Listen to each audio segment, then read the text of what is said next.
Good evening. You're watching The Digital Age, and I'm James Goodale. Here's the subject for tonight. Google, where were you when we needed you? Now, what's that all about?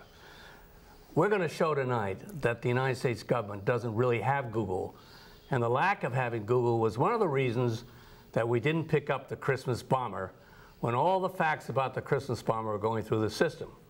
And here to discuss that tonight with us is Tom Lipscomb. He is Senior Fellow, Annenberg Center for Digital Future. He has a background in military intelligence.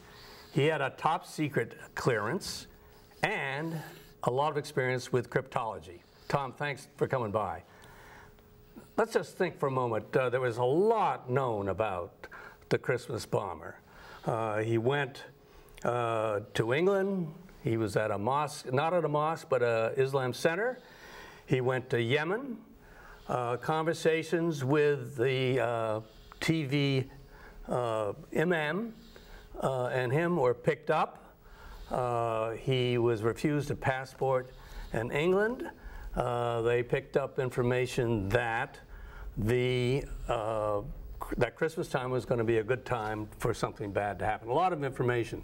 I want to read you a quote from Representative Peter Hoekstra, who's on the Intelligence Committee. You would think, if you did a Google search on these different threads, it would bring these things together quickly. There are organizations that deal with massive amounts of data in real time every day. Talk to MasterCard.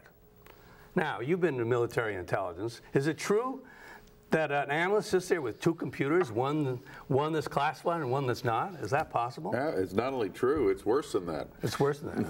The one that's classified is probably one of 16 different agencies, all of which have compartmentalization between them. So having one that's classified doesn't give you access to all 16. It may be just your particular agency that you work for. So we have a huge split. Google, after all, as you said quite correctly, pulls it all together, one place. You search across the whole thing. But in our intelligence system with the National Counterintelligence Center, Terrorism Center, we have 16 different agencies, all with separate systems, all of which have to be searched individually. Well, I want to wonder how, did you do intelligence analysis when you were in the military intelligence? Not this kind. Not this kind. But you've done a lot of research, and you've got a long background, by the way, in the digital world, hence your place at Annenberg. But I don't understand how you go to one and then go to the other. I would have thought you end up going to the one that's classified, and you never look at Google. Well, each agency, the information comes into 16 different separate agencies from different areas. Some may come from electronic intelligence, some from satellite intelligence to one agency. Others may come in human intelligence coming in from somebody who heard something in Yemen. You've got the feed that came in from yet another agency in which the father of the trouser bomber went to the embassy in Lagos. Those are three different sets right there. And you got to remember the stages of how we get intelligence. We start with data. Now in military, since data may be, there's something, they heard something behind Hill 306. That's just data. It becomes information, the next level, when you may send a drone over and you see movement in the woods behind there that probably means motorized something or other. Finally, you go to intelligence when you tie that down. It's the 42nd Rifle Battalion of the 6th Division there in refitting. Now you've gone all the way to intelligence. We didn't succeed in doing that here. We were stuck with data in 16 different agencies, and it never came together in your Googleacious delight. And also we had information in Google that could have been put together with this. They could have put stuff about the imam, the internet imam. But is it fair to say that we do not have Google in our intelligence world? It certainly is, but that may be one solution, a one-size-fits-all, but there's an even better solution, I think, that was in the Wall Street Journal the other day, if you want me to allude to that. Well, I think that what the Journal said the other day was the intelligence agencies need a lot of downsizing, a little work, and I want to come to that in just a sec. Okay. I want to focus on the fact that we don't have Google. I mean, we've got Google there, but this isn't Google where all the information went about Abdul Muttalib. I want to look at and try to figure out what we do have over in this secret computer, and I want to read you a couple of quotes. That search for Mr. Abdullah's visa did not come back positive because it failed to use multiple variants of the spelling of the name, one quote. Second, the method being used to handle information is not standardized so people can quickly recognize important information. The same piece of data is looked at in different ways in different agencies as it makes its way through the system. Now let's take off the first quote, because all of us who use Google know if we put in Lipscomb, not Lipscomb, Google will come back and say, did you mean Lipscomb? But apparently the software that's in the secret computer can't even do that. That's not unusual. Lots of industrial computer systems have the same problem. They don't create variations. I once was in a conference reminding people that giving this tax on long distance phone calls to the lower classes and creating free computer time doesn't help if they can't spell, because the systems don't compensate properly. Google does. You're absolutely right. A lot needs to be done in centralizing intelligence, but we can't centralize it all the way. We need to understand that. There has to be compartmentalization in intelligence. Why?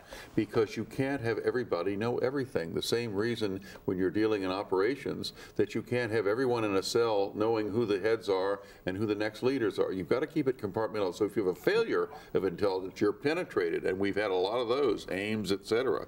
You can't have them have access to the whole thing. Well, there's no solution to this. If you say we want to be like Google, and Google has one database, and most people love Google, you're telling me we will never have a Google. Not only don't we have a Google, we'll never have a Google because some information has to be, for Lipscomb, top secret. I used to have a secret clearance. I can't go look at the stuff that you're looking at, so I'm out of the loop, and it's always going to be that way. It'll always be that way, but we can, you've just put your finger on it, get a common interface. Let's say we have 4 systems like suggested by, the professor at the University of Chicago. If you have 4 systems, that's 4 times better than having 16. If you have a common interface, that improves it tremendously. Now at least it's a lot faster to go through 4 interfaces and make this kind of search. But the technology itself, I wonder what your view on this is. I look at Google. Google is the greatest ever because it's got speed. It's got what people call an algorithm that no one else has done, and they've got a huge database. Apparently what Google did is they downloaded the whole internet and made that part of their database. Now, the technology that's being used in the secret computer seems to me, just by deduction, has to be inferior to Google. If it was equal to Google, the fellow who invented it wouldn't be doing it for the Army. He'd be out competing with Google, number one. Number two, when we look at the search that I talked about and they don't even fix the spelling, tell me, this is my conclusion, doesn't the technology have to be inferior? It's a conclusion based upon no inside knowledge. I would agree with you, but I'm not sure I'm right. Also, I don't believe the story about the spelling error. I think that's just cover your stuff. Cover what? Cover your. I don't believe it. I mean, there are a million ways of searching that, and there are spelling variations, but usually you break the name up into 2 or 3 pieces or put it all together. That is a very easy thing that any trained searcher knows how to compensate for.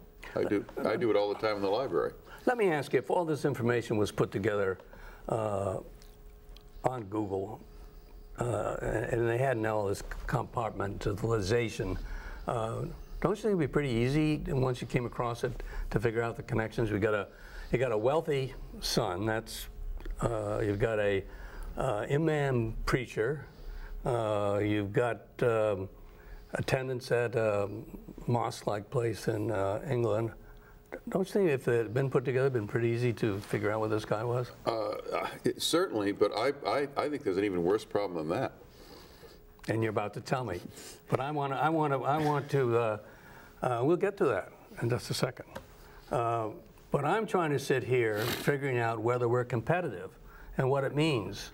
And let me read you another quote. Sure. Okay, you ready?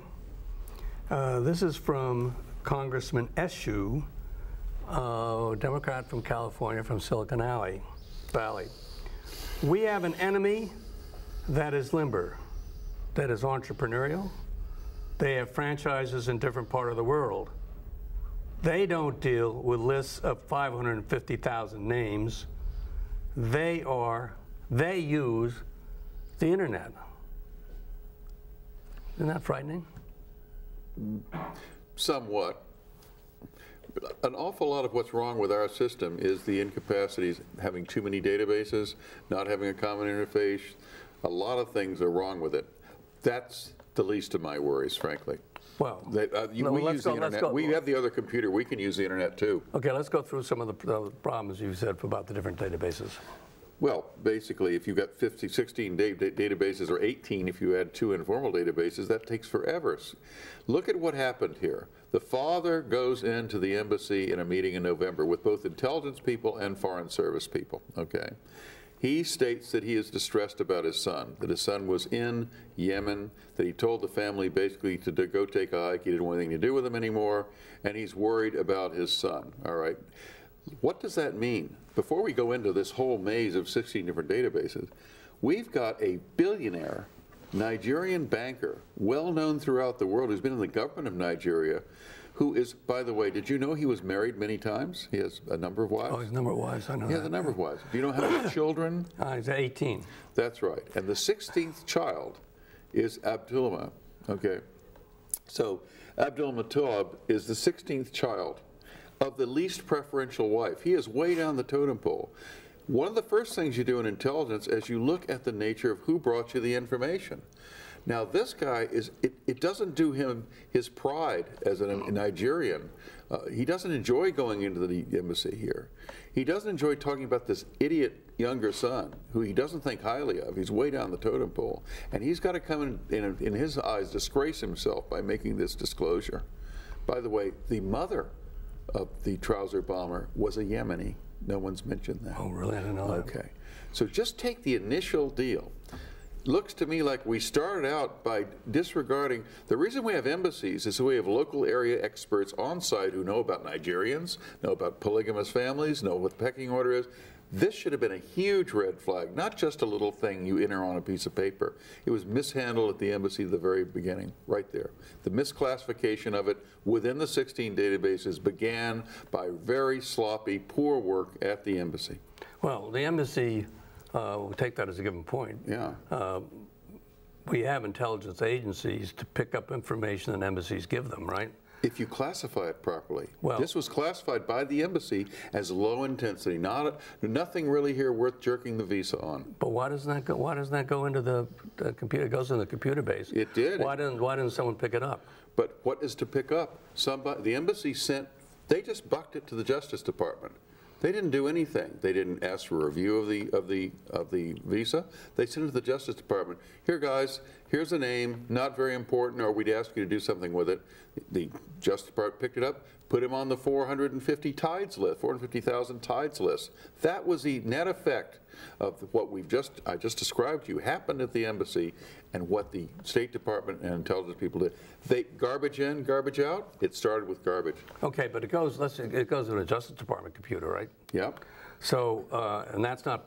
And what does it just sit there? It's one of 450,000 on that. If something else happens, we'll reclassify it. Well, then what happens with the story about the Brits and its visa? That story is that the visa that was applied for was not granted by the Brits. I raised that in my Huffington Post piece. We still don't know if the British informed us that they jerked his visa or not. We don't know. No one's told us. So whose fault is that?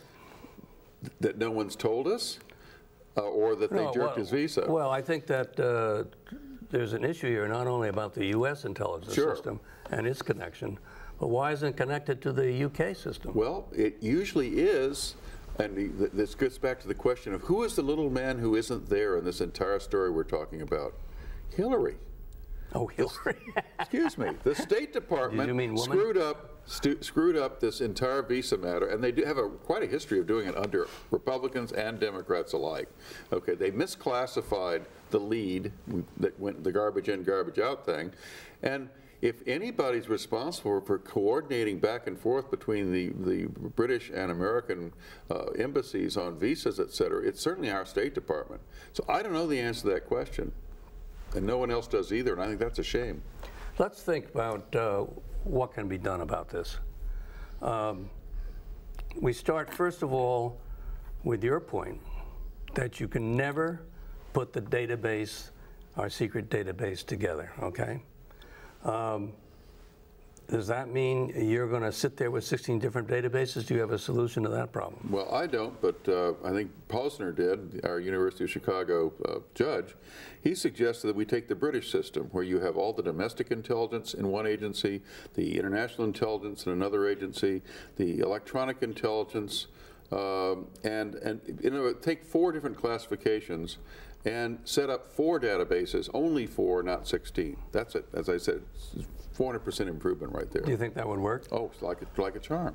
We've done the opposite. We've created this whole new authority that we now have another czar in head of. Explain what that is. I forget what it's called. Well, it was in one of the quotes. It's called the NCTC. Yeah, the NCTC. It's a National Counterterrorism Center, and the idea was that there would be one database and that the 16 would feed into it. Now, the solution suggested by Posner is you split that in quarters. And so what's wrong with the NCTC? Well, what's basically wrong is we keep moving the deck chairs in the Titanic without changing the system. Posner's suggestion changes the basic system of how we do things. Who's responsible for what is the least of our worries. The problem at the Nigerian embassy was very low level. We're way out in Lagos, Nigeria in an embassy. If it had been classified properly, we wouldn't be talking about this now. They wouldn't have needed the Yemeni information. They would have, however, asked for a review from England. I would have asked. Oh, I think, you think you just put that one piece of embassy information, that's going to be enough? It's phenomenal. I mean, if you talk to an anthropologist, okay, the embassy is supposed to know the area and the customs and practices in the area. Here is a tycoon coming to embarrassing himself and telling you stuff. This is a big, big buy sign as far as intelligence is concerned. I think you have to connect. I think you have to connect that with something else. Suppose, I mean, Google is used by the audience. You use Google, I use Google. Sure.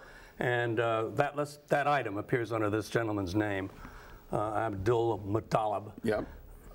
I don't think I'm necessarily going to think he's going to bomb an airplane. Well, let's look at it this way. Would you just raised the question about the British visa? Would you, as the State Department, requested your brothers over at the Foreign Office in England to check on his visa status? Since we gave him a visa in London, and he had a British visa at the time we gave him one, wouldn't you go on your back trail? Well, and see? I think that if you added some information to the one piece of information. Well, here's an opportunity. I'm just saying, wouldn't you check on the British visa? Is it still outstanding? Are they still with him? And then you would have found very quickly that no, they jerked his visa last June. Well, that might have done it because they jerked the visa because he wanted to attend a school to take a course that didn't exist. A school that didn't exist. I would have thought. I mean, okay, so I think you're there, but what gets me is this imam, al-Waki. Sure. Recently, it's been published that the Saudis, or the Yemenis, or the Saudis are going to try to arrest this internet imam and take him into custody. What I don't understand is the NSA, that's the National Security Agency, intercepted a conversation between al-Waki, these names are hard, aren't they? And Abdul Muttalib. Now, I don't know what happened to that piece of information. Now, if that piece of information is in there either with the revocation of the passport or the story that you're talking about, I think that would tip me off. There were lots of red flags here. It goes back to something George Friedman, who runs Stratfor, the very prestigious newsletter in this area. He pointed out technology is not a panacea. We still have to be able to use our own judgment, okay? Because with technology as a tool, the judgment we've learned in intelligence practice, we learn how to weight that NSA intercept, how to weight the British visa revocation, etc. What's missing in here not only is the dividing it into 16 different agencies, and one of those, the NASA, would have gone into one of the 16 agencies' piles and not been related to the others.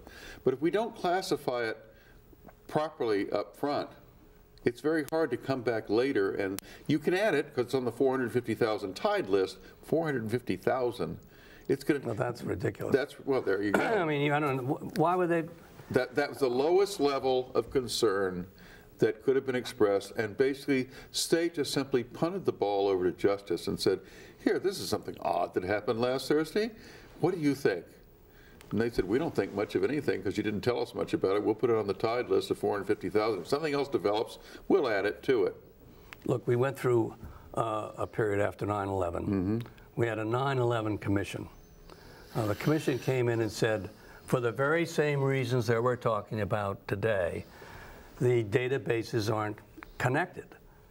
I don't think most people realize that we actually had a photograph of a plotting of the Cole and 9/11 taken in Kuala Lumpur, and that photograph went into a CIA database. Sure. And when the FBI went and asked the CIA for it, the CIA didn't give it to them. Well, this is not a new problem. There are still a cottage industry about whether we knew about Pearl Harbor or should have known about Pearl Harbor. It's been going on now for how long? I know. but what's different? What's different, this program is on the digital age, Sure. is that intelligence, allowing for your point, you Sure. have to have human judgment. Intelligence should be better. It really should be better because we have a way of collecting the information we didn't have before. Now, I had a secret classification. You know how I would have done intelligence with respect to all of the above? I'd sit probably with public material and with my scissors. You know, and then I get the next magazine, I get the scissors, Sure. okay? Sure. The digital age has changed all that and made it faster, so therefore our intelligence should be better. And it is. Well, There's is still, it really better? Sure. Yeah, but the question is, our intelligence is better, but don't the terrorists have an ability we don't have, which is this? They don't have to worry about the fact that some information is classified secret, some is over in Google. Then you think a terrorist is sitting with two computers? How can we compete with terrorists when we have all these barriers to success? Well, the terrorists are succeeding precisely because they practice good intelligence compartmentalization. Don't forget that for a minute. The way they're segmented off one from another, so when you bust one, you don't get them all. Okay, same thing we're doing, except they have the advantage in that we haven't a clue where they're going to strike or when. Okay, well, that's a very good point. And what you're saying is the terrorists have cells, okay, and there's let's say 4 or 5 people in a cell, and the cells don't communicate with each other. Okay, so you have a computer that deals with the cell, that's 4 or 5 people on it, so forth and so on. Well, haven't they turned technology to their advantage just by that example? Absolutely. Well, technology doesn't take sides. Well, is it a serious problem if we can't compete? It's like if we don't use database. If we don't have a database that competes with Google, the database ordinarily would go out of business. Well, our main problem is we refuse to draw proper conclusions. Case in point, Muslim terrorism is caused by the misery of the lower classes and the poor in Islam. What have all the terrorists been? Upper class or middle class. Just like Abdul Muttalib. Absolutely. Now, here's a rich kid, a spoiled rich kid living in a £4 million flat in London. And so if we're not going to draw the proper conclusions of who our enemy is and who's most likely to be the one coming at us, it has nothing to do with our systems. I'll give you that point. Okay. But if it disappears in 16 computers, when we're trying to fight some guy who just has a computer for 5 people, we're in a tremendous disadvantage. We're muscle bound. What? We're muscle bound. And something has got to be done. And so the question is, do you think anything will be? I think Posner's article was a very major step forward, and I think there are concerned people in the administration and outside who are zeroing in on this problem yet again, as we did after 9/11. Will anything happen? I hope. It took heaven and earth to move the intelligence community to create this National Terrorism Center. That was supposed to be the common breeding ground. And also a companion agency, the Department of National Intelligence. It created 2 more on top of the 16. Politics is crazy. Do you think Washington is ever going to get in a position All I know is we went this way, we need to go that way. Yeah, but look, how about the fact that you and I are talking about there is no Google. Have you read that anywhere in the newspapers? Did you hear anybody in Washington talk about it? If they don't know what the problem is in Washington, and if the public doesn't know, how possibly can you solve it? Well, the problem, the old joke about to a man with a hammer in his hand, everything looks like a nail. To a person in government, the solution to everything is more government, more agencies, etc. There's a tension here between the solution and the most likely bureaucratic, way of dealing with it. Intelligence has no consistency. People don't understand it. You and I have security classifications. We're in the Army. Most people in Washington don't have that experience. We've come to the end. Where was Google when we needed it? Right there on the unclassified computer. Hey, Tom, thanks for coming by.